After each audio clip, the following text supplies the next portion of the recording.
The first step is to make sure the doorbell is on and the red light is flashing.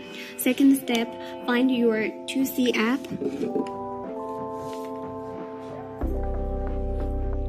Tap the add icon here. Find the second one, QR code bridging. Then once again, check the red light to make sure it is flashing, then confirm here. This step is about set up the network. Find the correct Wi-Fi. If this one is not correct, you can tap here, replace network. Then enter the password. Then confirm next. Here you will get a QR code. Use the video doorbell to scan the QR code.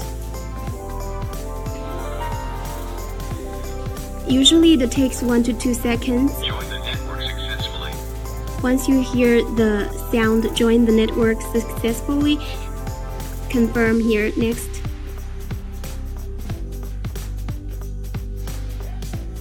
Set up the admin password.